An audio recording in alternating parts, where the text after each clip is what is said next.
because it is in our story where we truly find that in our DNA, that same DNA that flowed through our ancestors is here today. And that trail of tears, that forced removal, is where we find that resilience so many times. And so as you think about your journey, about where you have been personally, not only your ancestors, not only your great-grandparents, but where you have been. And we are in the midst of a revitalization right now that is so exciting. The Trail of Tears has some very meaningful stories, but each one of you has stories. We must amplify our historical perspective and not allow a modern removal. Sovereignty and self-determination are too valuable for future generations. However, this will require not only the strength of our tribal leaders, it will require the strength of our people. And we know the battles and we know the scars that our ancestors felt because we feel those. And when we peel these layers back, we can find that healing. And our country, our tribes are undergoing a time of healing continuously. But today, we understand that there's so much that is out there for each of us to grasp and to take hold. And it is organizations like this that are going to be paramount to what our youth see tomorrow, so that they can have a future and pass these stories and these things along in the most relevant and the most righteous way each and every day. We wouldn't be gathering here knowing that we've got a great Cherokee democracy. We wouldn't be here, and I couldn't be here as a chief of a nation, because our nation might not exist. But it does exist.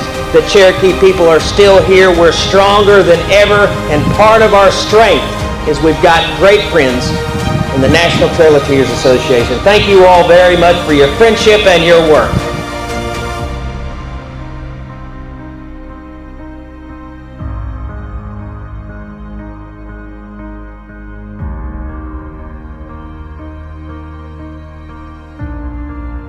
Well, thank you. I don't like doing shameless plugs, so I'm glad that Jack did it for me.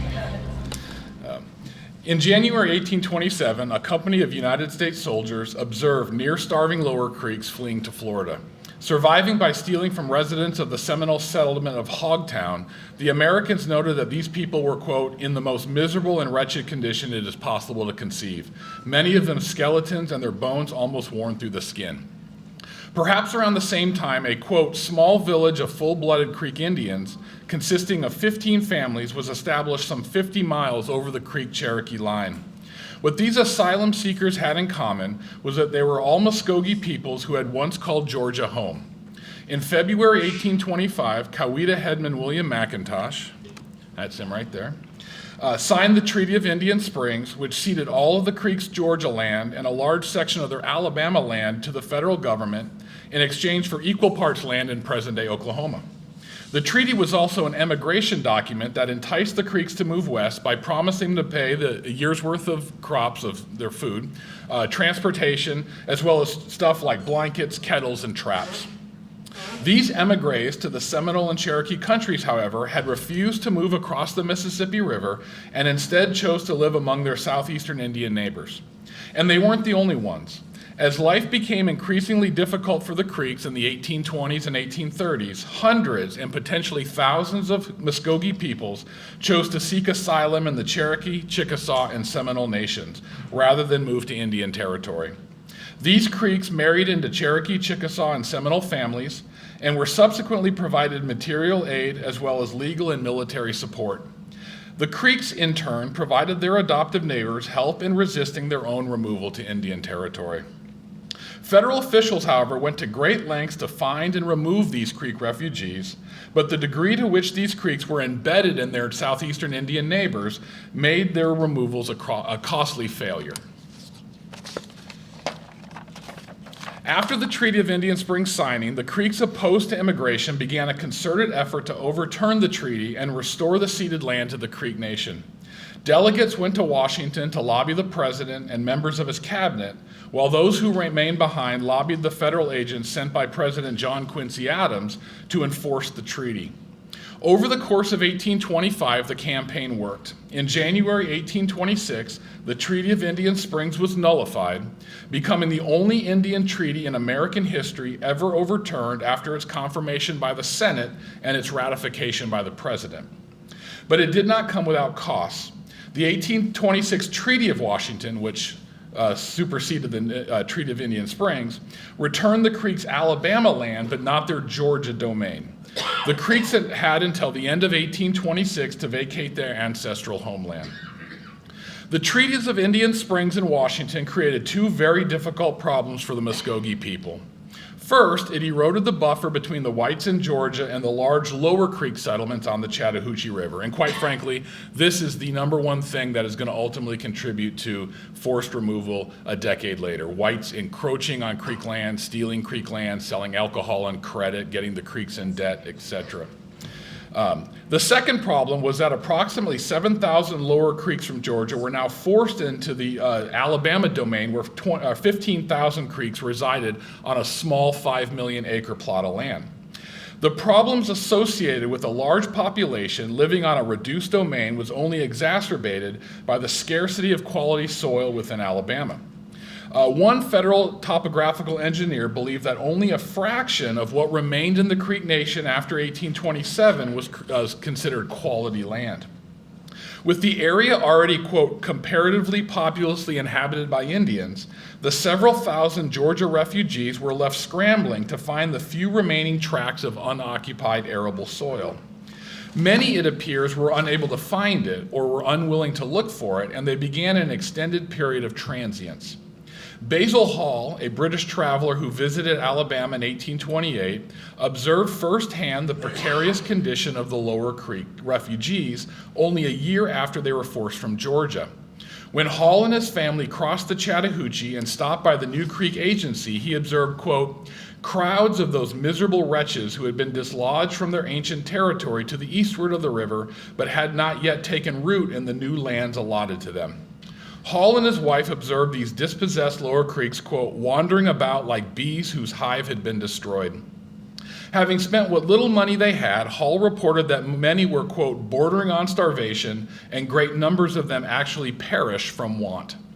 Hall's wife, Margaret, observed that the Creeks were, quote, in a state of starvation and were flocking about the agency in eager expectation of supplies of food. Another traveler who visited the agency at around the same time observed, quote, the indiscriminate jabberings of crying hunger as the famished Creeks devoured a barrel of flour provided by the agent. The Creeks returned the next day and petitioned for more, while on the third morning, 500 Uchis arrived looking for corn. With the dire situation occurring in Alabama in 1826 and 1827, it is not surprising that the asylum seekers we discussed a few minutes ago chose to try their fortune in the Cherokee or Seminole nations, rather than in Alabama or in present-day Oklahoma. But the Treaty of Indian Springs and Treaty of Washington were designed to create chaos. As life became increasingly unbearable in the Creek Nation due to encroachment, debt cycles that the Creeks couldn't break, alcohol consumption, etc. Federal agents used the desperation of the people as a way to recruit immigrants for Indian territory in the West. And this treaty is not unique among the Creeks. They were signed by many southeastern Indians. The idea is to push the Indians onto such a small domain that life becomes difficult, starvation sets in, white encroachment sets in, and then when they go petition for help in Washington, D.C., the president says, Oklahoma is where you need to go, Indian territory. All right, so they have this really terrible choice to make: live and die on the land of their ancestors, or try a new life in a strange land to the west. The first party voluntarily moved west, and when I use voluntary, of course, some went eagerly. The McIntosh party literally were very eager to go west. It looks like they thought that they could make a lot of money. They did, in fact, in Oklahoma. But a lot of them just begrudgingly went. So I use this term very loosely. All right, I don't want to do air quotes every time I say voluntary, so you get the point. The first went in 1827, and these were mostly friends and followers of William McIntosh. A second party went a year later, and I have a map. I'm going to skip over this. I'll come back to this. So this is the second party. You can kind of follow the route. And they went overland, and then the women and children and elderly went along the river routes. For those Muskogees who refused to move west and were resolute in their determination to live and die on their ancestral Alabama homeland, life only grew increasingly worse. Whites streamed into the Creek Nation from the new town of Columbus, Georgia, and forcibly evicted Creeks from their farmsteads, while others illegally squatted on unoccupied land. By the early 1830s, one census estimated that there were more whites living illegally in the Creek Nation than there were Creek Indians. And censuses are not terribly accurate, but one I saw 25,000 whites illegally living in the Creek Nation, and there was only 21,000 Creeks estimated at the time. Other whites were whiskey traders who sold alcohol to the Creeks on credit and began a debt cycle that the Creeks found difficult to break. The Creek agent observed that, quote, hundreds of families will sell the last bit of corn and potatoes for liquor and leave the women and children in the most miserable state of starvation. By 1833, it was estimated that there were almost 400 whiskey shops in the Creek country, with one source declaring that alcohol was destroying the lives of the Creeks like a pestilence. In the midst of these problems, the largest voluntary emigrating party, approximately 1,300 people, the first, by the way, about 700, the second about 500, this one's twice as much. It's as much as both of them combined. Moved west in 1829. That's a different one. Because none of the members of this party had connections to the late William McIntosh, it is clear that the problems caused by the treaties of Indian Springs and Washington were working as the government had designed. Indeed, Creek immigrants at one encampment stated that their reason for leaving the land of their ancestors was because, quote, it was impossible for us to live while we were surrounded by the whites. Many others felt compelled to leave for their children's future. In a letter to President Andrew Jackson, 11 Creek immigrants noted that, quote, the old men did not come to this country for our own good, but for our children who loves the hunt. The Creeks noted that the West promised them, quote, plenty of game, more than we can destroy. The Creeks made repeated trips to Washington in the 1830s to meet with the president or members of Congress to gain some relief from the problems plaguing the nation. In each visit, the Creeks were told that their only salvation was wholesale emigration to Indian Territory, and in each visit, the Creeks rejected this proposition. Then, in 1832, federal officials offered the headmen a proposal: cede their entire domain to the federal government in exchange for each family receiving 320 acres of land. With the promise of a deed or a title printed on paper, the Creeks believed that they would finally be able to convince the white squatters that they were the true owners of the land. And this is a little blurry just through the cutting and pasting, but this is an example of sort of how the land was ceded and then plots of land given to each Creek head of family. And so the squares, the perfect squares, are 1 mile by 1 mile or 640 acres. And then, but those were, they were actually given half sections. So it's a 320 acre, 1 mile by a half mile. And wherever you see a letter, that's where the Creeks were assigned a piece of land. Anything that's empty was open for auction to be bid on by white buyers. And so this treaty is absolutely devastating. It's so devastating that I really don't think the headmen understood fully the scope of it. The only thing I can understand, kind of get in my mind as to why they did it is because that piece of paper, whites were really interested in a piece of paper. If it's a contract, if it's a signature, ooh, that's rock solid. Somebody's giving, you know, among American Indians, giving you your word, that's rock solid. But whites didn't consider that rock solid. And so you can see sort of the Indians sort of trying to adopt white ideas of this is my land. And the government promised them that. The problem is that of that 5 million acres, only 2.1 is actually going to be given to the Creek families. Over 2.9 million acres is now going to be open to white settlement. And so now white encroachment is legalized, all right? And so it's just going to just exacerbate everything. It's terrible. The subsequent 1832 Treaty of Washington was a disaster for the Creek people. White land speculators swooped in to cheat the Muskogees out of their title with the use of alcohol, impersonation, and through physical threats of violence. And there's just, the whole chapter in my book is on just the awful ways whites cheated the Indians out of land. Just horrible ways. The worst is basically pickpocketing. Tuckabatchee headman, who's a very powerful headman, sold his land for $1,000 or more, and which was a fair price. And then the white buyer wanted to give him a hug for some reason. So he gave him a hug and reached in, pulled the $1,000 out of his pouch while he was not looking. And if you go to Washington, D.C., there are just boxes and boxes and boxes and boxes of government agents sent in to investigate these frauds. So they're all depositions or affidavits, just miles long. As the 1832 Treaty of Washington exponentially exacerbated the Creek's landlessness and starvation, federal officials organized a fourth voluntary immigrating party hoping to capitalize on the Creeks' desperation. Approximately 600 people joined this party that struggled every step of the journey with disease and freezing weather conditions. The party left in December 1834, and as they passed through Tuscaloosa, the Muskogee struggled over bad roads and in cold, wet weather to Columbus, Mississippi. Complaining that, quote, it had rained and hailed almost every day of the journey, Captain John Page, who conducted the party, recorded that, quote, it was almost impossible to get along. The roads are almost impassable. We have labored from day till long after dark to get some 6 miles. The rivers were also high, and in some cases the bridges were swept off, which made crossing the Cahaba and Black Warrior rivers that much difficult. The deteriorating conditions strained the poorest and the most vulnerable of the party, and the agent observed that, quote, the cold weather is so severe on the little children and the old persons, and some of them nearly naked, that they would perish if they were not attended to. We have to stop the wagons and take the children out and warm them and put them back again 6 or 7 times in a day. I send ahead and have fires built for this purpose. I wrap them in tents and anything I can get a hold of to keep them from freezing. 5 or 6 in each wagon, constantly crying in consequence of suffering with cold.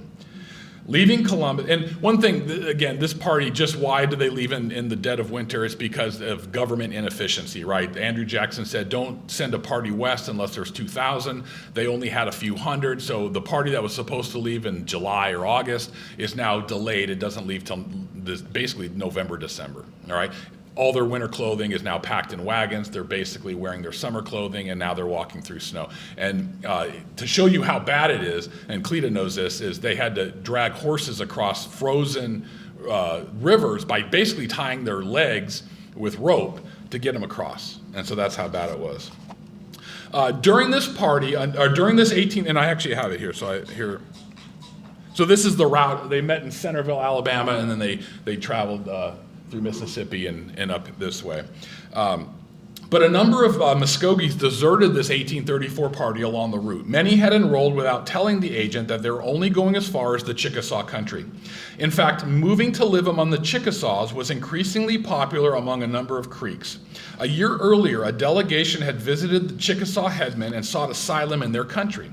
After this was granted, 236 would-be immigrants notified President Jackson that they intended to move into Mississippi, claiming that the people they were going to live near were, quote, all our family connections. How many of these Creeks migrated is unclear, but when Page's party passed through the Chickasaw country in 1834, a considerable number of Creeks absconded from the group. Page pleaded with them to continue westward, and after obliging for a day or two, they, quote, slipped off in the night. Other Creeks remained behind in the Chickasaw Nation in protest after learning that they would not receive the rifles and blankets they were promised in Memphis. And again, to get them to go west, they're promising them things, blankets, guns, kettles, etc. And when they get to Memphis, they hadn't received any of this stuff, and so now they're going to protest. Eufaula Harjo complained to Captain Page that they were promised many things and that the government had not delivered on those guarantees. Indeed, his muster roll lists a number of Creeks who, quote, deserted near Memphis, Tennessee. Back in Alabama, other Muskogees spoke with their feet and moved into other southeastern Indian nations.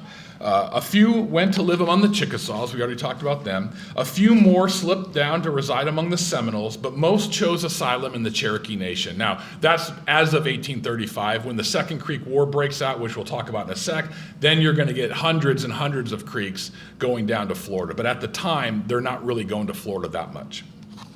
There were several encampments of refugee Creeks living in the southern part of the Cherokee country, while an increasing number of Creeks were moving into Benton County, Alabama, the northernmost part of the Creek Nation, ostensibly to cross over into Cherokee soil. Some agents estimated that there were upwards of 1,200 Creeks among the Cherokees, with their numbers, quote, still increasing daily.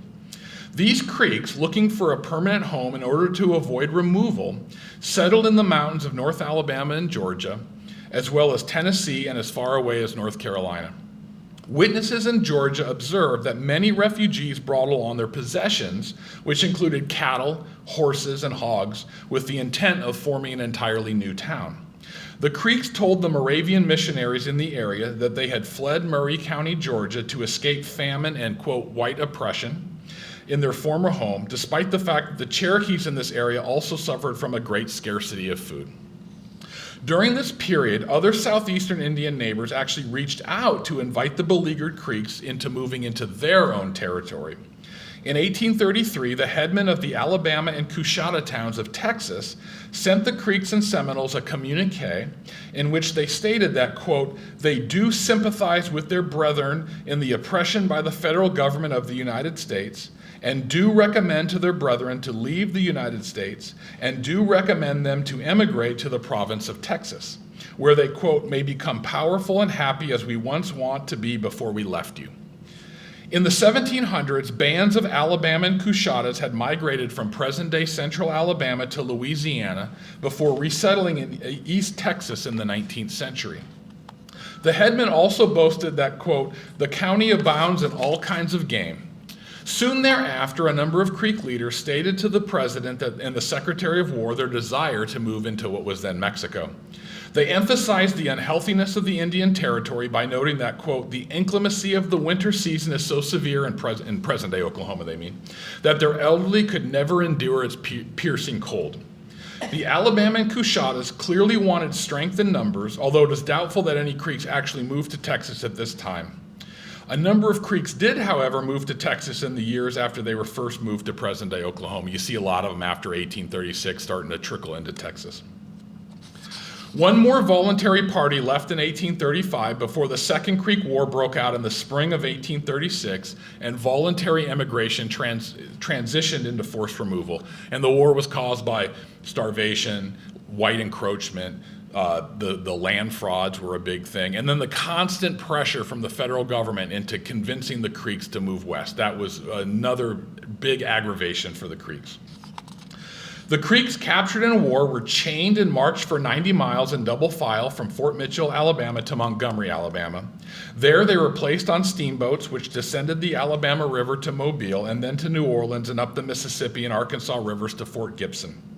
The remaining Creeks who remained neutral in the war, and even those headmen and warriors who helped the United States in defeating the Creek co-combatants, were also ordered to report into camps in preparation for their relocation west. 5 large detachments were established around the former Creek Nation and departed in August and September 1836. They arrived at Fort Gibson between November 1836 and January 1837. A 6th detachment consisting of Creeks recruited to fight the Seminoles in the Second Seminole War, along with their families, remained in the East until their tour of duty was over. Because whites threatened the lives of the women and children encamped in Alabama during this time, they were relocated first to Mobile Point, which is Fort Morgan on the beach, and later to Pass Christian, Mississippi, for their warriors to return. And they moved from Fort Morgan to Pass Christian because yellow fever. Hundreds and hundreds were dying because of yellow fever. And Pass Christian's kind of the summer retreat for residents of New Orleans. They noted the fresh air and the clean water, etc. Both the warriors fighting the Seminoles and the agents watching over the women and children on the Gulf of Mexico were charged with finding and arresting any Creek refugees hiding in Florida.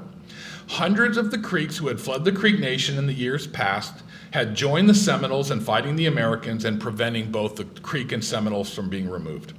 By 1838, the Second Creek War had effectively been merged with the Second Seminole War.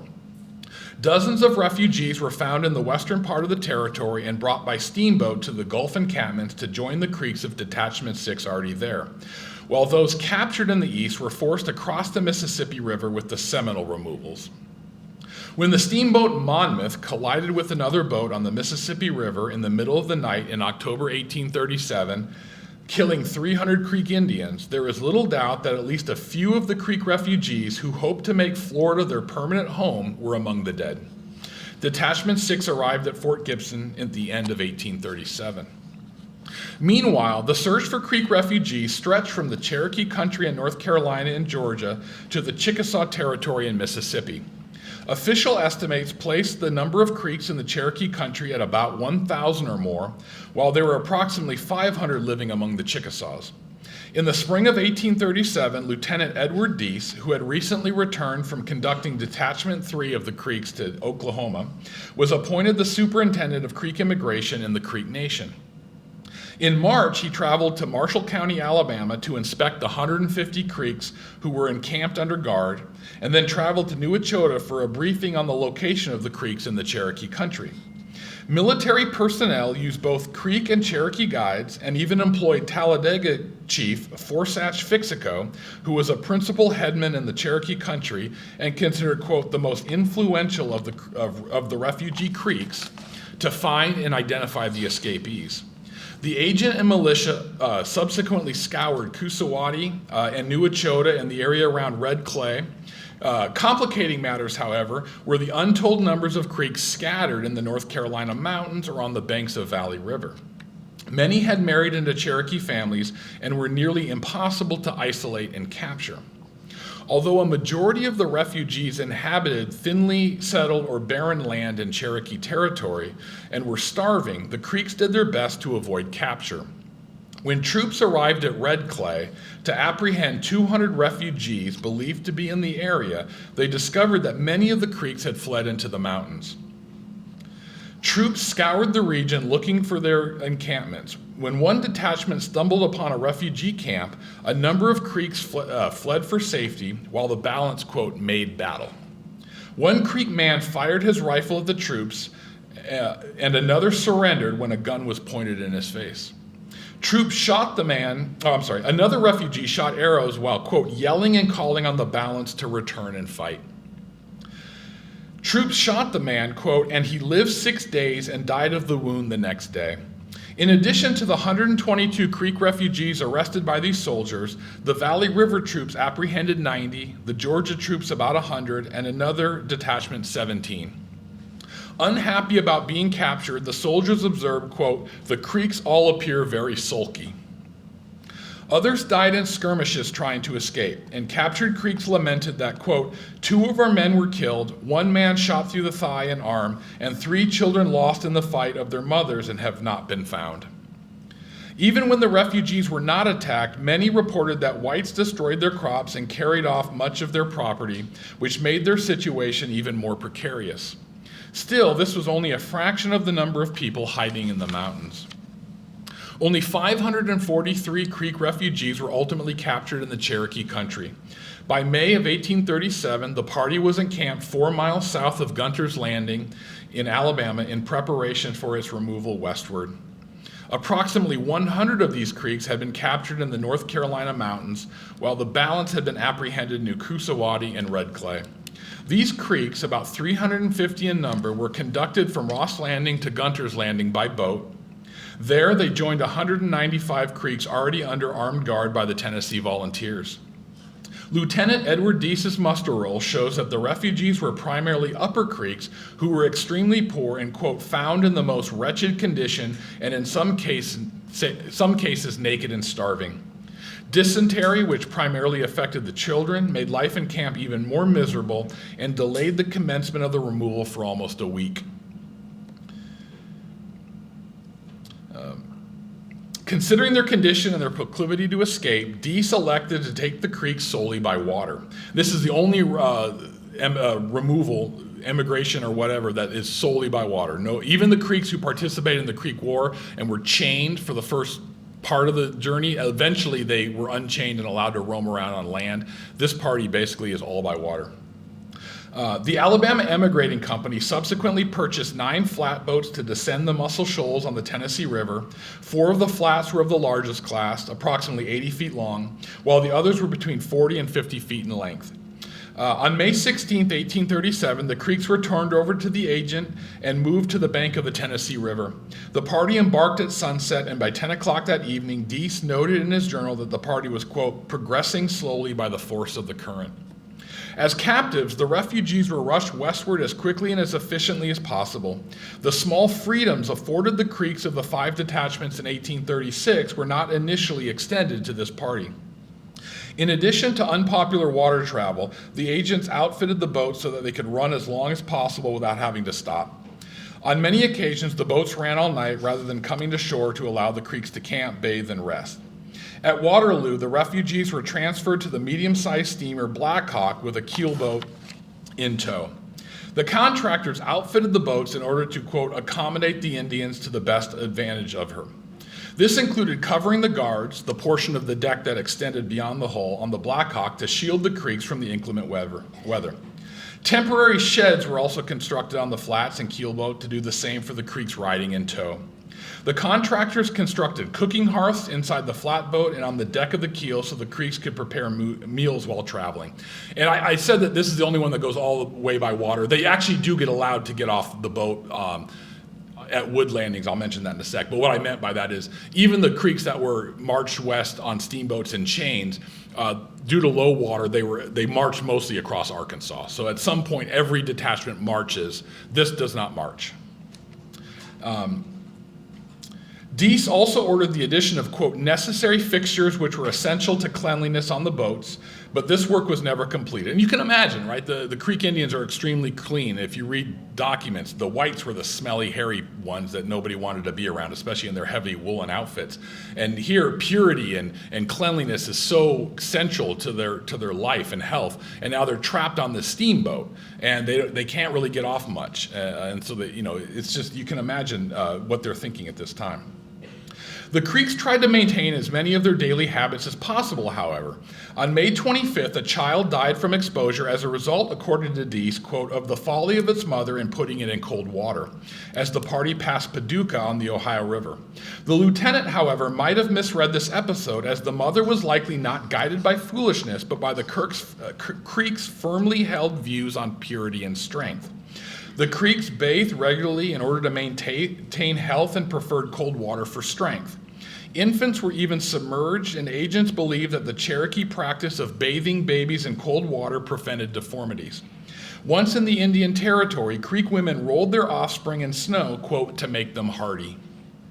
Although water travel allowed the party to move quickly, the whole journey only took 20 days, there were unexpected problems and delays.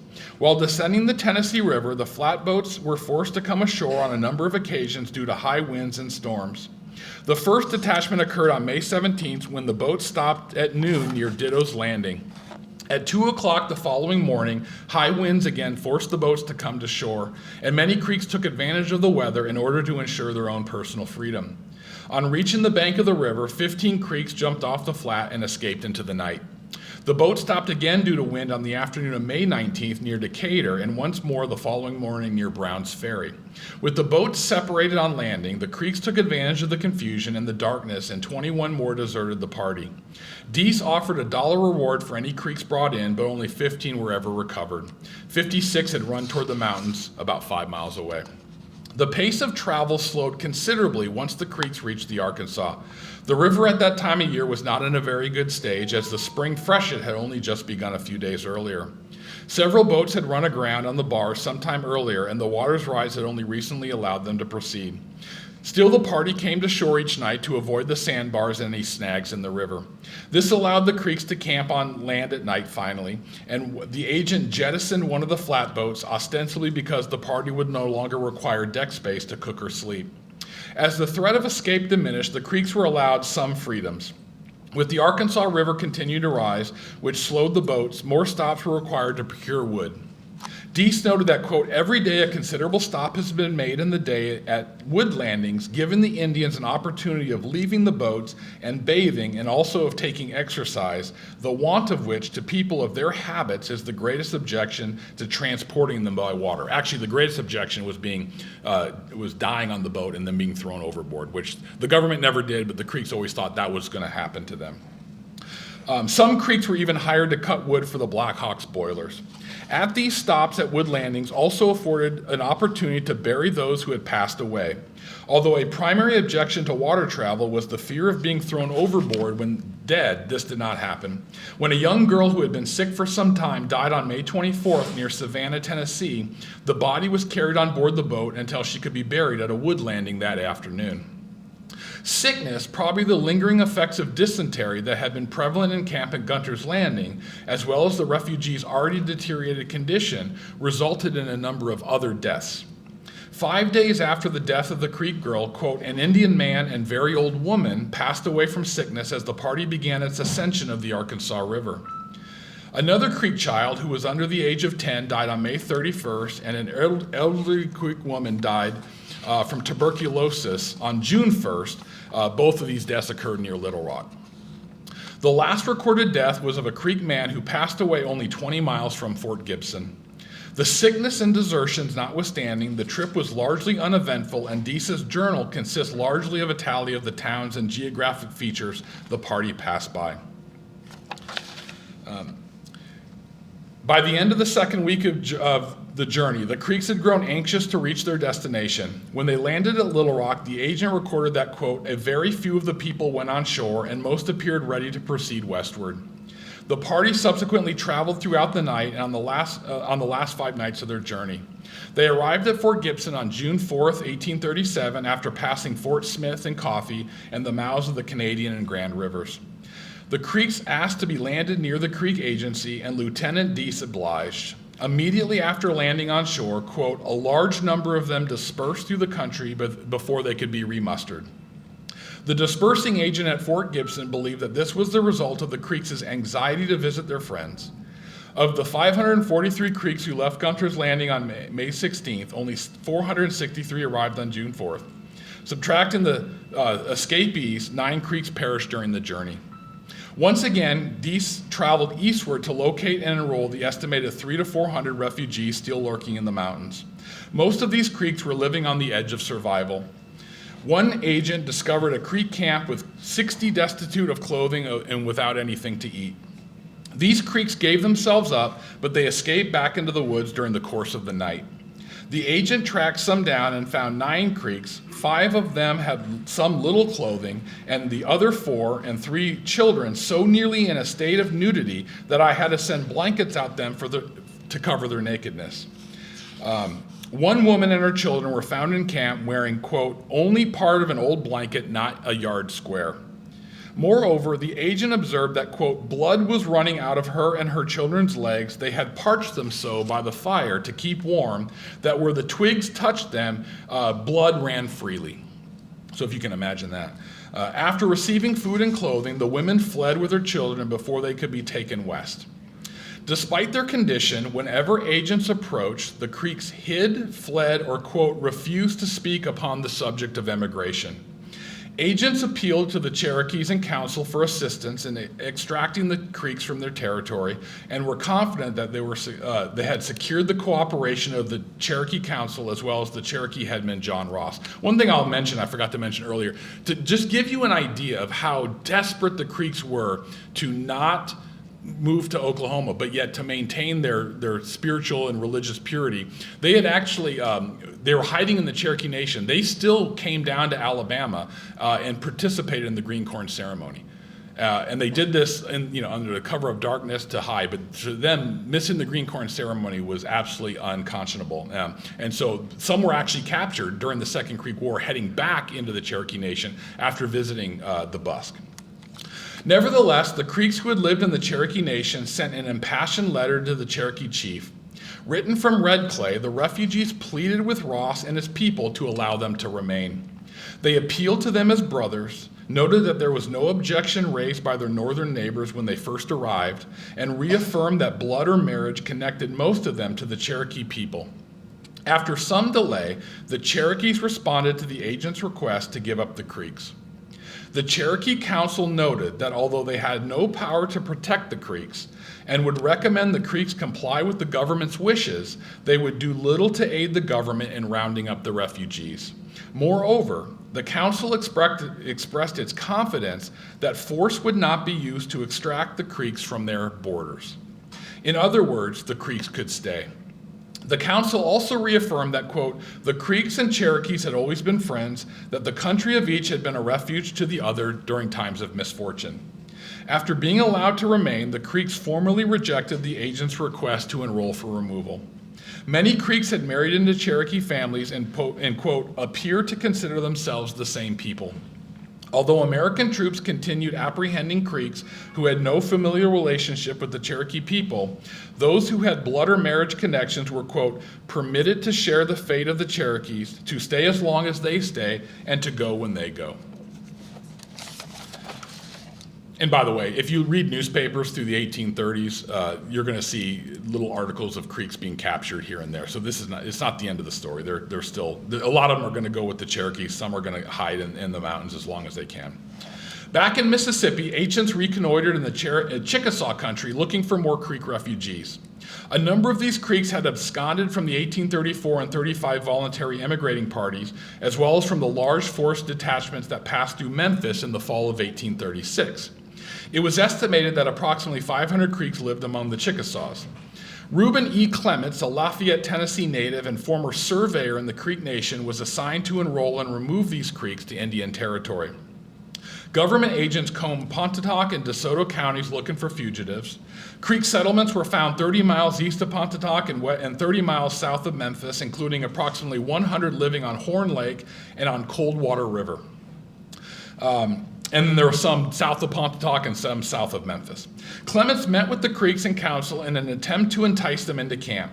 Finding these Creeks, however, proved extremely difficult because they were scattered around a large area and living in a dispersed situation. Enrolling them was even harder because these refugees simply did not want to move to Indian Territory. Agents considered these Creeks to be, quote, outlaws because, quote, they had fled from their own tribe for murders and crimes they have committed against their own people. And many were afraid of clan justice once they got to the West. Violence continued, which was fueled by alcohol abuse and a sense of despair, as Clements tried to enroll them for removal. One Creek man attacked another for killing his brother several years earlier and, quote, cut his skull in several places and opened his lungs and would have finished him had he not been prevented by some friends of his victim. Another Creek man was stabbed to death, and threats of death were reported in another case. Clements believed these Creeks to be the, quote, most hostile Indians I have ever known, and he had, quote, great difficulty to get along with them. Moreover, these Creeks were in a very low state of health, almost being destitute of warm clothing.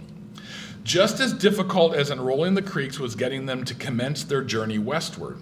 Clements, who had only collected 297 refugees, placed the primary rendezvous 1 mile away from a camp of removing Chickasaws. When the agent gave the order for the Creeks to begin their march to Memphis, the refugees, quote, bid defiance and said they would not start until the Chickasaw started. In fact, one Creek Indian named Billy, or perhaps one of his 5 family members traveling with him, absconded from the detachment and, quote, run away to the Chickasaw party. As the detachment began moving from the vicinity of Pontotoc on the last day of October, the agent wrote to his superiors in Washington that he was, quote, just in the rear of about 1,000 Chickasaws. The Creeks crossed Coldwater River and possibly Mount Pleasant, Mississippi to Germantown, Tennessee via the Memphis Road.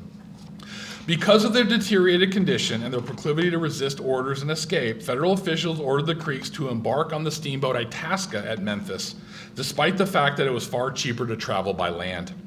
Several hundred Chickasaws accompanied the Creeks on board. The steamer towed a large keelboat containing comfortable berths and places for cooking for the refugees. The water party passed through Little Rock on November 24th and arrived at its destination on November 30th, 1837. The land party, consisting of 30 Creeks and 70 ponies, left Memphis on the same day as the Itasca and reached the St. Francis River on November 25th and the White River around the 1st of December. Receipts suggested the party hit the Arkansas River opposite Little Rock and crossed a number of rivers and creeks before reaching Clarksville, Alabama on December 18th and arriving at Fort Gibson on December 27th.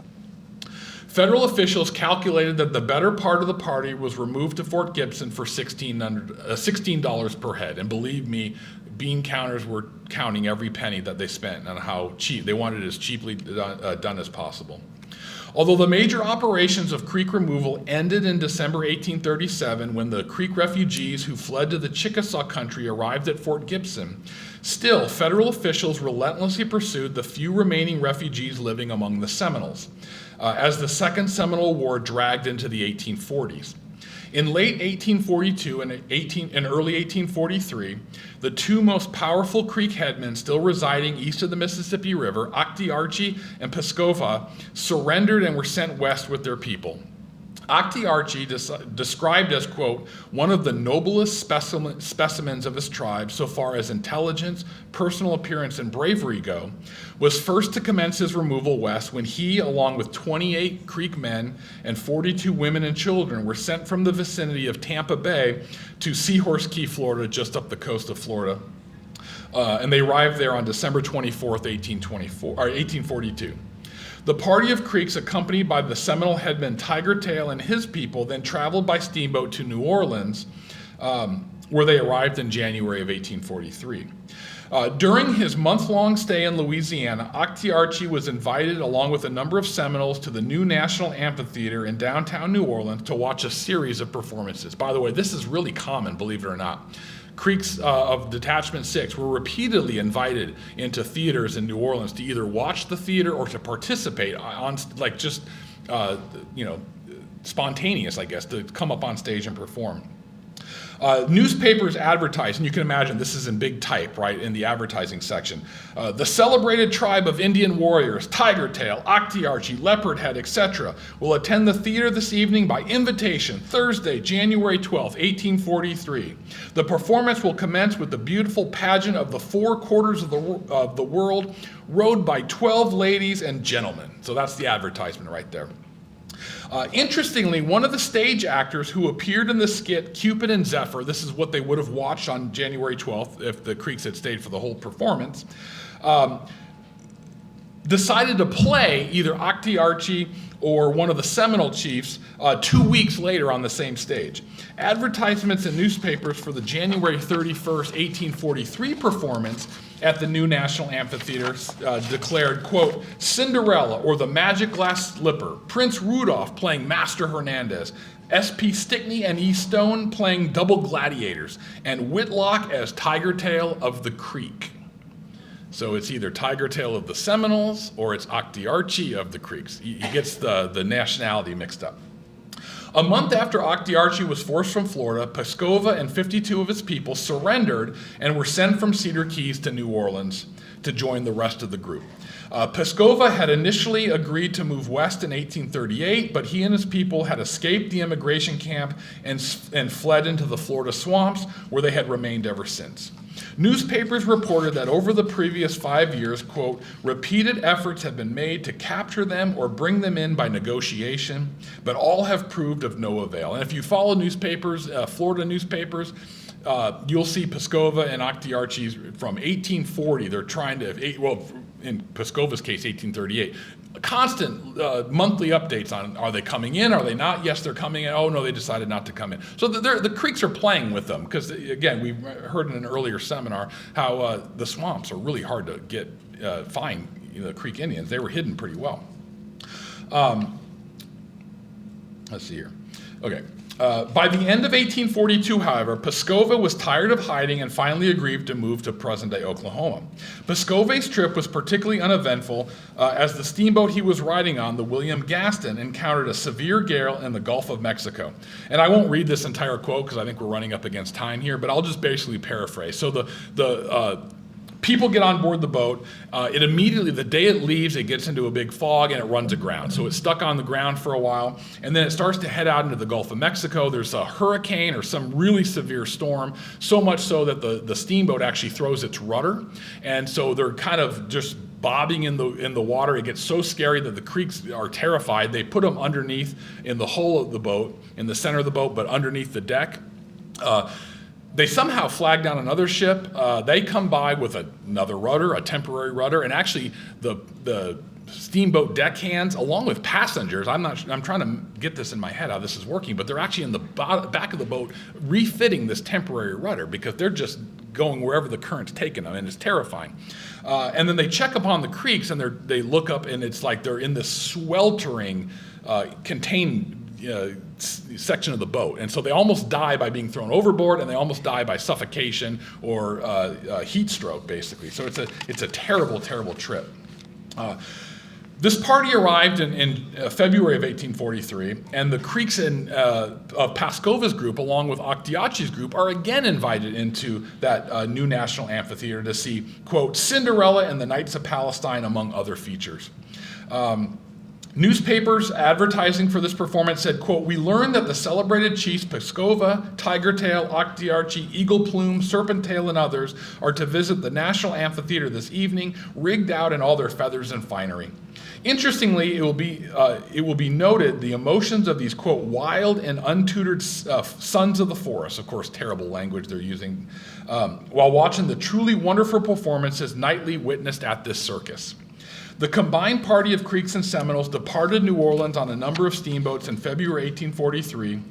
The low stage of the Arkansas River delayed the trip, and the Creeks on board the steamboat Lucy Walker were stuck in Arkansas until March of 1843, when the water rose enough to allow them to continue their journey west. The party did not arrive until the end of March or early April 1843. Tigertail, having tragically died while in New Orleans, did not complete his journey west. Throughout the removal era, the Creeks relied on their southeastern Indian neighbors for safety and refuge as the Creek Indian Nation disintegrated around them. These neighbors, in turn, generously offered their land and resources produced by the soil to aid the Creeks in their time of need. But the generosity was not one way. The Creeks had historically offered asylum to other marginalized Indian peoples at different times, welcoming the Natchez, Shawnee, Uchis, and Hitchites, to name just a few, into their confederacy and nation. And the Creeks continued to do so even after being forced to Indian territory. As they had done throughout their history in the East, the Creeks incorporated other Indian groups into the nation, quote, as a measure of policy to increase their own strength. This no doubt took on special urgency considering the large number of immigrants who died during the first year of settlement. My book mentioned it, about a third of all people moved died within the first year. And that's both for voluntary immigration and for the forced and relocation. The numbers of relocated Cherokees and Shawnees, Delawares, and Kickapoos were allowed to establish settlements within and around the Creek Nation, while up to 600 Piankashaws were, quote, domesticated amongst the Creeks and are regarded as part of the Creek Nation. The Piankashaws were given a part of the Creek annuity, and their headmen were allowed seats on the National Council. Most of these resident Indians lived on the Canadian or Little Rivers. 1,500 Kickapoos, according to officials, lived 15 miles up the Canadian from the mouth of the Little River in the Creek Nation, with Shawnee settlements scattered above and below them, and 700 Delawares lived 60 miles to the west. We tend to think of removal as individual nations moving west, and yet in many instances, alliances were formed and aid was extended for mutual protection. In short, Creek removal, like the Cherokee, Chickasaw, and Seminole removals that came after, were international in scope, that is, between native nations. Thank you so much.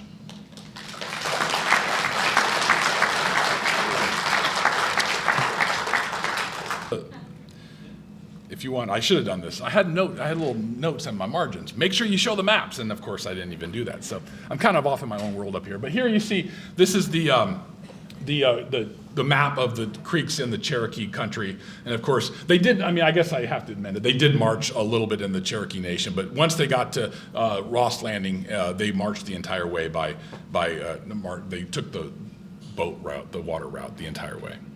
And this was the quickest journey, about 20 days. The other quickest journey after this was a land party of the Second McIntosh Party, which was all by land, but it took 54 days.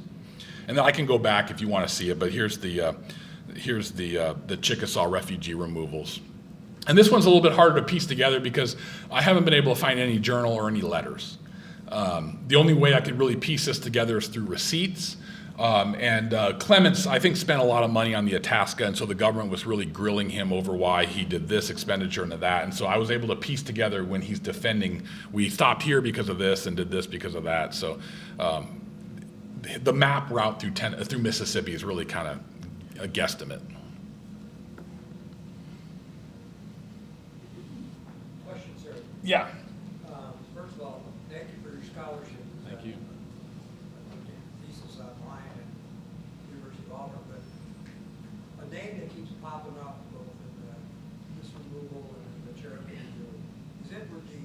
Yeah. And he has some ranking lieutenant. Was he a West Point graduate? And Yes, he was. The follow-on question is, do you have a feeling for what kind of guy he was? Because he seems to not be, did you get a feeling for, was he compassionate? Was he just efficient? I mean, he seemed to have a lot of swag. I mean, Yeah. you know? Did you say he was a what? He's sympathetic. Yeah, you kind of, I've read their journals and letters so much, you kind of get a feel for their personality. And Deese died tragically in like 1840 something. He drowned in the Rio Grande.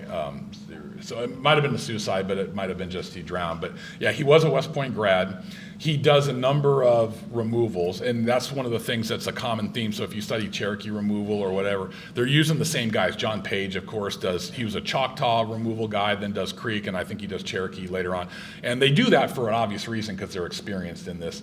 As far as Deese, Deese gives the most wordy journals. There's a lot of people who just write, today we marched 10 miles, no water. Today we marched 15 miles. Today we did this. But Deese is really, you can see he's thinking, because he is on the steamboat and he's writing about the color of the Arkansas River, or he's explaining to who knows why the road is constructed this way, because it floods, so ditches are, so he's I would say he's very conscientious. He's very interested in things. I do get the sense I think he's not the worst as far as, he seems to be somewhat patient in the sense that I think he understands the sadness that's going on. I'm just kind of guessing, just because of the way he kind of talks about him. But it's hard to tell. These are government documents. He's just writing to his superiors because he's required to. But I guess I say patient. The Creek should have been patient. He's kind of, but yeah, I don't know I think he's not. He's somebody that I think is not the worst. He's definitely somebody probably more sympathetic than other ones are. He seemed like he took the initiative a couple of times, like when the one detachment got split, the horses and some of the men went overland, and the women in the local detachment, they just decided, well, we're going to go by water. Yeah, and I mentioned in one of the things where he understands that I mentioned in my book about all these resistance strategies that happen. Like they're not going to. There's 2,000 Creeks. There's 8 white guys. The Creeks aren't going to listen to them. If they don't want to march that day, they're not going to march that day. They go through the Mississippi Swamp, which is right west of Memphis, and no white person wants to go through there. So they just let the Creeks kind of go by themselves. They say, we'll meet you in Little Rock in a week or 10 days or whatever, and then the Creeks don't show up. And Deese gets frustrated, but he's just like, okay, well, they have enough money and ponies. We're just going to leave. So he's not necessarily worth. There was one agent who really went out of his way, because there was some contractors who were not upholding the treaty about giving them enough food, and he fired them. He fired some of the hired hands, the contractors, because they were so terrible what they did. And he's if you have to have a favorite, I guess that would be him. But Deese is an interesting guy. That's wonderful work. Thank you. It's amazing. I found snippets of it. The Cherokees of Dr. Butler when they're up on the Red Plain. Yeah. And you just spoke together. Well, thank you very much. This may be completely off subject, but how did William Weatherford avoid all this? Oh, he was dead. He was dead? Yeah. He had died long ago. Did Tiger Tail commit suicide? We don't know. I don't know. Maybe. No way he remains though? There's a lot of disease going on all the time, so that could have been. That's what I meant. Yeah. So just the newspaper that I got just said Tiger Tail passed away, and that they didn't give any cause of it. Might be. There was definitely. Somebody reported he grounded up glass and swallowed that. Oh, maybe. I don't know. I haven't done any Seminole journals, so possibly there's a journal or a letter that says that this is what happened. But I was just using newspapers for this. What got you interested in this? It's something I never heard about in high school very much. They just give a little blurb, and so it's just interesting that when I went to, I interviewed a bunch of Indian World War II vets when I was getting a master's degree, and one of them was of Creek and ancestry, who his family was from Oklahoma, but he also talked about ancestry in Alabama, and it was just, to me, that was interesting that it kind of, and so I kind of got into it. There's no real specific reason why I got into this so much, but I mean, I was really interested. What made me interested in it was, how do you get 25,000 people to move west, and how the government's going to try to lie, cheat, and steal to do it. And and then I became really interested in how the Creeks resisted it, and they resisted it fairly well until ultimately they couldn't do it anymore. But it's sad. I will say this: I get depressed sometimes about it, because it's just so gut wrenching. All these things that, one thing you hear constantly from the federal agents is how honest the Creeks were. They are so honest. If they owed you $1, they would pay you the $1, and they would search you out until they could pay you the $1. And here, white people are taking advantage of that, and it's just, how it's going to end. So you see these letters from Creeks protesting. You're like, oh, why are you so trusting? And it's just, so it's a very hard subject. I will admit. The next topic I'm going to do is going to be happier, I think. It's going to be what? Happier, lighter, because it does take a toll on you sometimes. I'm sorry. Can you talk about the letter that the Ricos sent to the government of the interior, complaining when they lost that? How did they use their power to the state of Alabama? How the Creeks lost their power to the state of... Government. Do you know that they had signed a treaty with the United States government? So how the Creek government lost its power? No. The Creeks Micos want to know how American government lost their power to Alabama. Oh, you mean why they allowed Alabama to kind of do what they did to the Creeks? Because Andrew Jackson was sympathetic. Again, a lot of this is unconstitutional stuff, right? Alabama's not able to deal with the Indians directly. But Jackson said, hey, Alabama's doing the dirty work for me, and so he just let it happen. Jackson when Alabama would extend laws over the Creek Nation, which they had no legal right to do, Jackson said, hey, he would write letters to him. Hey, Alabama extended the laws over you, and you must abide by that. So I think I'm running way late, and I apologize for that. So I'm gonna go, but thank you so much. I appreciate it.